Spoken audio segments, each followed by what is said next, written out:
اندوسکوپیک سپاین جراحی ولې د چوانو ناروغانو لپاره تر ټولو غوره ده. نن به موږ د دې یوه بیلګه وګورو. نن چې د چا جراحي کوو هغه 1 کلن ورزشکار دی.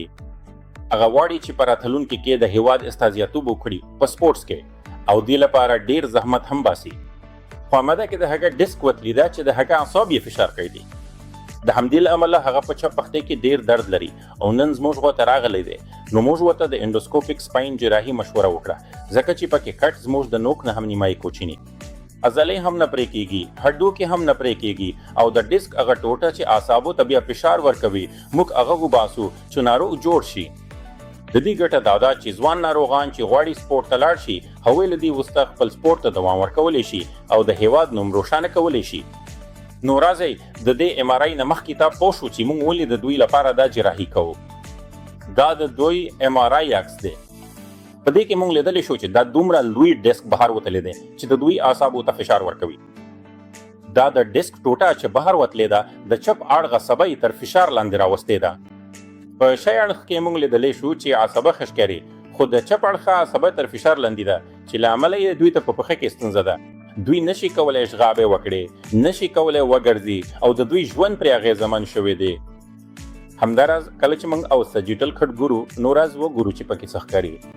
نو کله چې موږ به دې کټ کې ګورو موږ لیدلی شو چې د ډیسک یو ټوټه دلته بهر راغلی ده او دا د دوی عصبه ته په فشار لاندې راوستې ده. د دوی عصبه یوازې په چپ اړخ کې تر فشار لاندې ده. د اړخ پکه کې دوی ته درد دی چې له امله یې نشي کولی وګرځي او لوبې وکړي. نو نن موږ د 21 کاله لوبغاړي چې ام آر آی یې شوي جراحي یې د انډوسکوپ له لارې ترسره کړو څو هغه ښه شي او بیرته خپل سپورټ ته ستنېږي.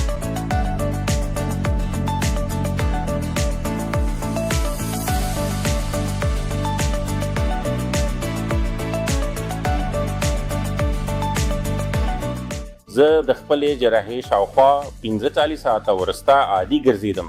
خبرې مې کولی شوی چې دا ممکنه نه وه ځکه چې د جراحي نه مخکې زما دا حالت وه. ما ته له یوې خونې نه بلې خونې ته تګ کې ډېر مشکل و. زه سم نشم درېدی او درد ډېر زیات و. درد دومره و چې د تګ پر مهال یې کچې ټین بلای شوم. زه تاسو ته وایم دا زما د جراحي نه وروسته 4مه ورځ ده او بالکل پرفیکټ یم، هیڅ مشکل نشته، په آرام سره ناست یم. دواړو پکو کې وزن فلوت نه. اوس چې زه په هوټل کې یم هلته زه په آرام سره 1 کیلومتره مزل هم کولی شم. نو زه به همدا ووایم چې تاسې هم سړک ته نږدې راشئ.